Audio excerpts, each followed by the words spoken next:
Hi, and welcome to English-Fabule. Are you learning English? Great. Let's learn English with a very interesting story. Don't forget to subscribe, like, and comment. Let's get started. Let's go back to the important meeting on the 28th of February, 2025. It took place in the Oval Office, a well-known room in the White House where the American president works. The meeting was supposed to be about something good: the Ukraine-United States Mineral Resources Agreement. Ukraine has valuable minerals underground. These minerals are needed to make things like phones and cars. The United States wanted access to these minerals. In return, the U.S. planned to help Ukraine rebuild. Ukraine had suffered damage from a war with Russia, and many roads and buildings needed repairs. This agreement was meant to benefit both countries.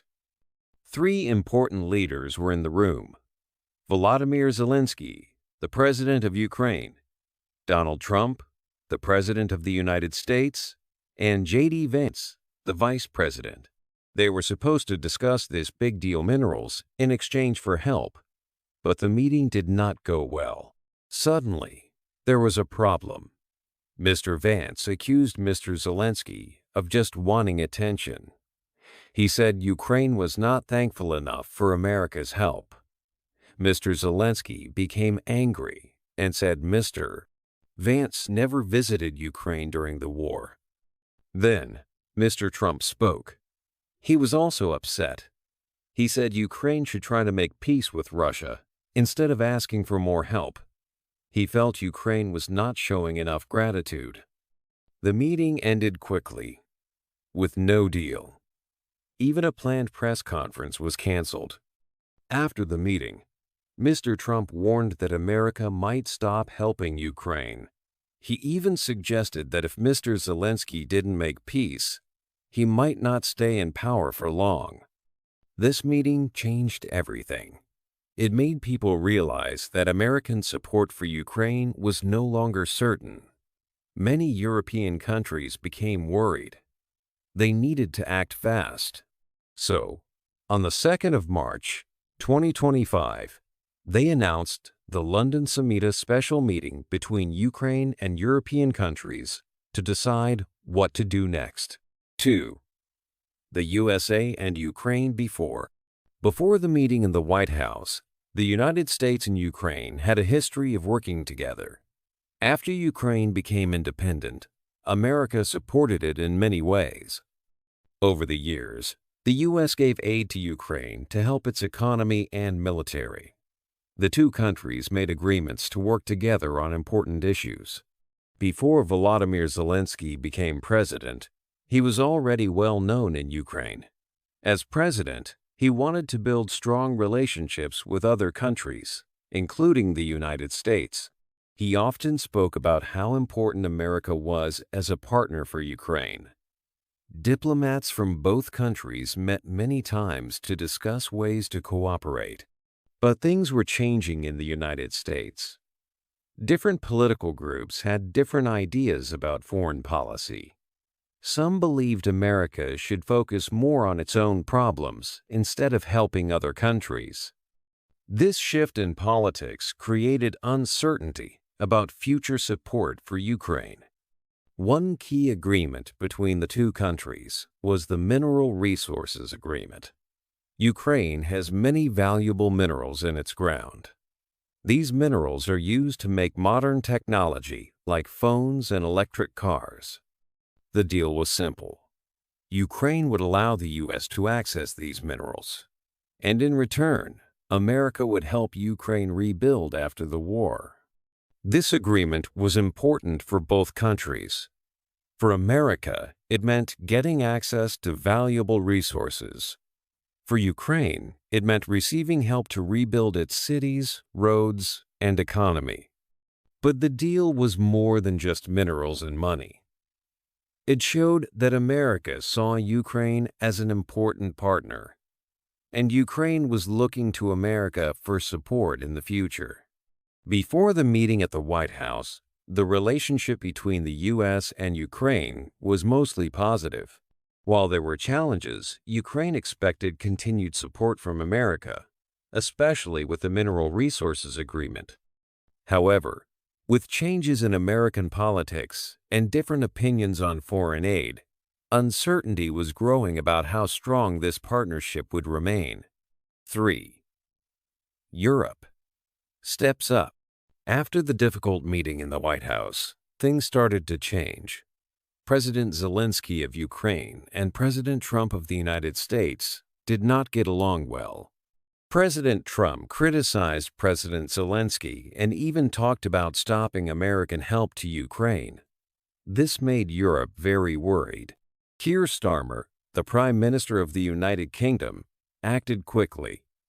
He decided to hold a meeting in London. This meeting was called the London Summit on Ukraine and took place on the 2nd of March, 2025. The main goal of the summit was for European countries to show strong support for Ukraine. Europe wanted to find a way to bring peace, even if America was not fully involved. 18 countries joined the London summit, including important nations like the United Kingdom, France, Germany, and Canada. These countries met to discuss what Europe could do to help Ukraine. At the summit, the countries agreed on a 4-point plan. This plan included important steps to support Ukraine and work towards peace. First, they agreed to continue providing military help to Ukraine. They also wanted to increase economic pressure on Russia. This means making it harder for Russia to do business and get money. Second, the plan said that any peace agreement must protect Ukraine's independence and safety. Ukraine must also be included in all peace talks, so it has a say in decisions about its future. Third, the countries agreed to make sure Ukraine is stronger after the peace agreement. This means helping Ukraine build up its army and defenses to stop future attacks. Fourth, they talked about creating a coalition of the willing. This would be a group of countries that would make sure the peace agreement is followed and help guarantee Ukraine's security. As part of this plan, the United Kingdom promised £1.6 billion to help Ukraine buy weapons, including more than 5,000 air defense missiles. These missiles would protect Ukraine from attacks from the air. After the summit, Prime Minister Starmer spoke to the media. He said that Europe and America are important partners, but Europe needed to take a bigger role in supporting Ukraine and bringing peace. He explained that the goal of the summit was to make Ukraine strong so it could negotiate peace from a stronger position. Starmer also mentioned a new loan of £2.2 billion to help Ukraine with military aid, and he highlighted the air defense missile deal. He emphasized that any peace deal must be strong and lasting. He called on all nations to share the responsibility for supporting Ukraine. Starmer made it clear that Europe needed to do a lot to help Ukraine, but he also said that America's support was still very important for peace to succeed. Despite the difficult meeting with President Trump, Starmer believed they could still work with America. He said he had spoken to President Trump and hoped they could agree on a plan for peace. The London summit showed that Europe was ready to play a bigger role in supporting Ukraine. Even though America's role was uncertain, Europe decided to step up and work towards peace and security for Ukraine. 4. A new plan. After the London meeting, European countries came up with a new plan to help Ukraine. This plan has 4 main parts. The leaders in Europe created it because they wanted to find a way to support Ukraine and work toward peace. The first part is about money and weapons. Countries will keep sending military aid to Ukraine. This includes sending weapons and equipment to help Ukraine defend itself. At the same time, they will make it harder for Russia to do business.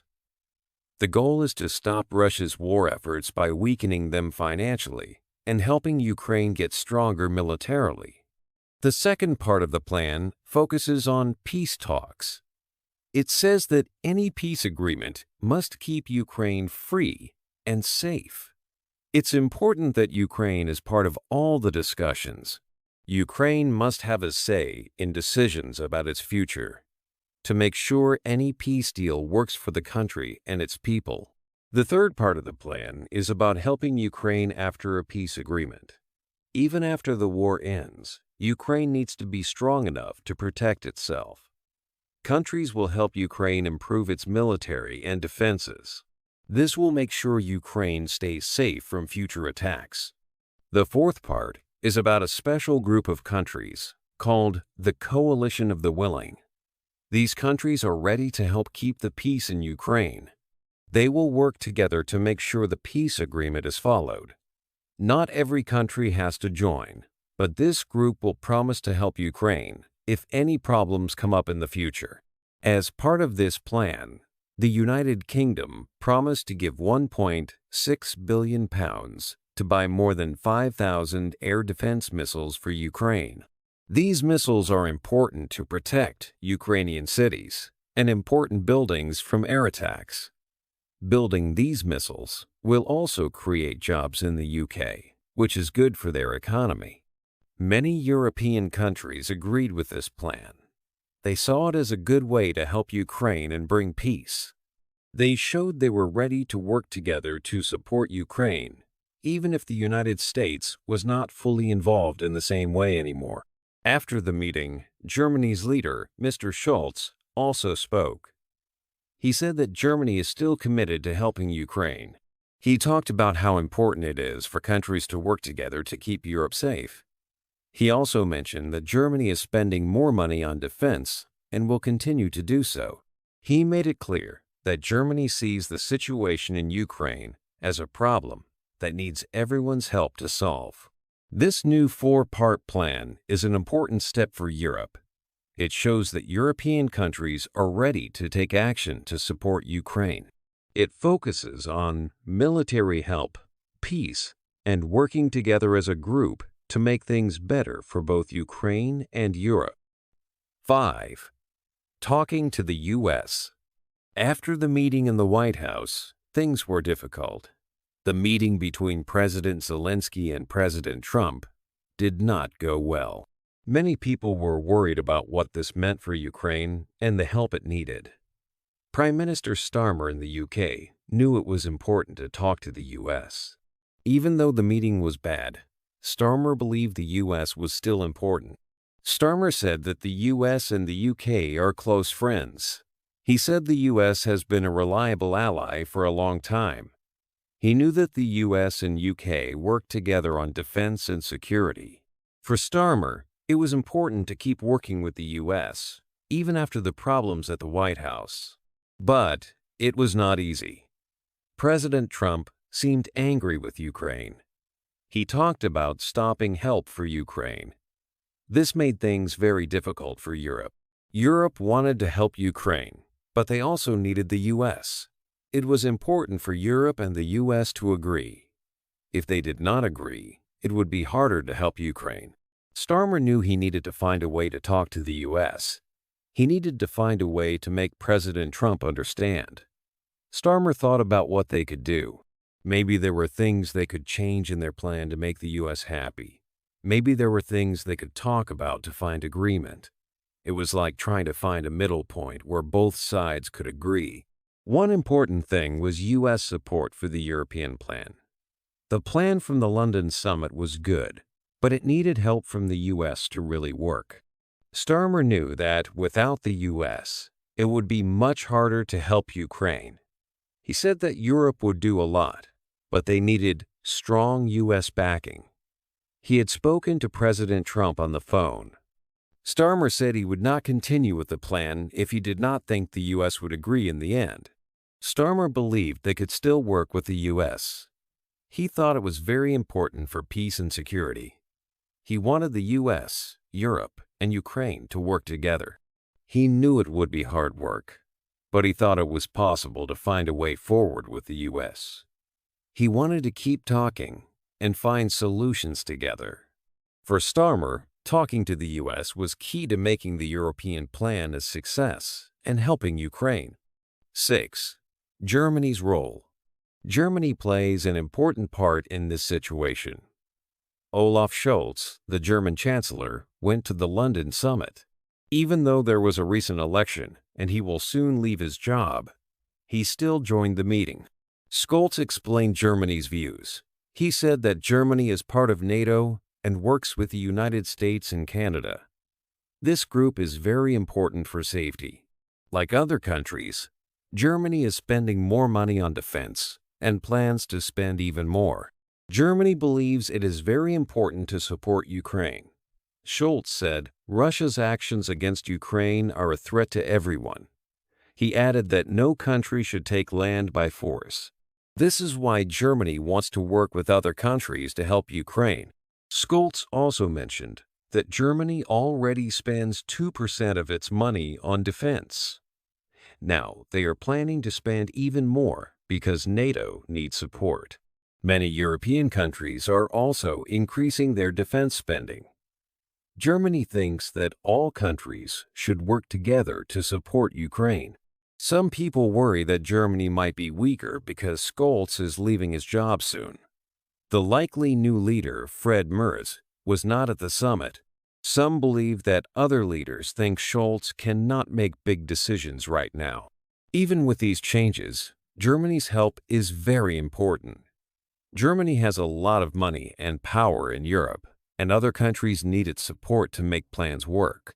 Despite changes in leadership, Germany will continue to support Ukraine and help with defense. 7. Problems with peace. Making peace after a war is always difficult. Even when countries agree to stop fighting, there are still many problems to solve. For Ukraine and Russia, it is hard to find a peace that everyone will accept. One of the biggest problems is Russia itself. To have real peace, Russia must be part of the talks. Prime Minister Starmer said that Russia has to be included in the peace talks. But it is also important that Russia does not make all the decisions before the talks even start. This means finding a way to talk to Russia while also making sure Ukraine's needs are clear. There have been other attempts to make peace between Ukraine and Russia before. One example is the Minsk agreements. These were supposed to stop the fighting, but they did not work for long. One reason was that Russia did not follow the agreements. This shows that just having a deal is not enough. The deal must be strong, and everyone must keep their promises. When thinking about a new peace agreement, many things need to be considered.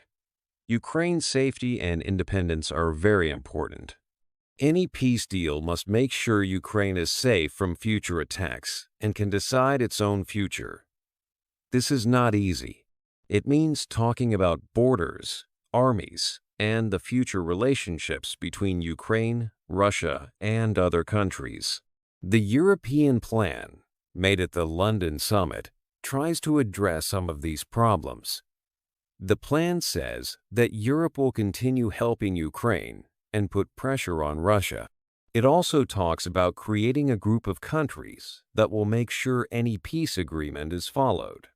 This plan is good because it shows that many European countries are serious about peace and supporting Ukraine. However, there are also risks with this plan. It is not clear if Russia will agree to it. Also, many countries are promising to guarantee peace in Ukraine. This could mean that they have to help Ukraine for a long time, even with soldiers if needed. This is a big responsibility. Finding peace between Ukraine and Russia is a very complicated problem. It needs careful talks, strong agreements, and willingness from everyone to work together. There are many difficulties, but European countries are trying to find a way that can bring lasting peace and security to Ukraine. Chapter 8. What happens next? After the London summit, many questions about the future remain. The meeting showed that Europe is ready to play a bigger role in supporting Ukraine. The 4-point plan is just the beginning, but it still needs to be put into action. One important question is what the United States will do. Prime Minister Starmer believes the U.S. is still a reliable partner and hopes to work with them on the peace plan. However, President Trump's comments after his meeting with President Zelensky left many worried. Will the U.S. support the European plan, or will they choose a different path? This is still unclear. If the U.S. does not fully support the European plan, things could become more difficult. Europe may have to do more on its own. The coalition of the willing becomes important in this case. If more countries join and offer help, the plan will be stronger. However, some European countries may not want to get involved, which could cause divisions. Another big question is about Russia. Russia was not at the London summit. For any peace plan to work, Russia must be part of it. Prime Minister Starmer said that Russia cannot decide everything before the talks even start. But getting Russia to agree to a peace deal that respects Ukraine's borders will be very difficult. Past peace attempts have not worked, and it is possible this new plan could face the same problems. International organizations, like the United Nations, could play a role in the peace process. They can help with the talks and ensure any peace deal is kept. However, their power is limited if big countries do not agree. The situation between Ukraine, Russia, the U.S., and Europe is very complex. For European security, these events are very important. Europe is showing that it can act together on defense. The increased defense spending by countries like Germany is a big change. The idea of a coalition of the willing to guarantee peace is also new. This could mean Europe will take more responsibility for its safety in the future. The relationship between Ukraine and Europe will likely become stronger. Europe is offering Ukraine support and a path to peace. But the relationship between Ukraine and the U.S. is less clear, depending on what the U.S. decides to do next. The relationship between Europe and the U.S. is also changing. Europe wants to work with the U.S., but it is also ready to act on its own if needed. In summary, the meeting at the White House and the London summit are important moments. They show that the world's approach to the conflict is changing. Europe is trying to lead the way in finding a peaceful solution. The future is uncertain, and many things can still happen. Continued talks and diplomacy are needed to find a way forward and bring peace to Ukraine and security to Europe. Hey there! Just a second before you go. If you learned something new today, please give this video a like, write your thoughts in the comments, and subscribe to the channel. It only takes a second, and it really, really helps to create even better English videos for you. Your support means the world. Thank you.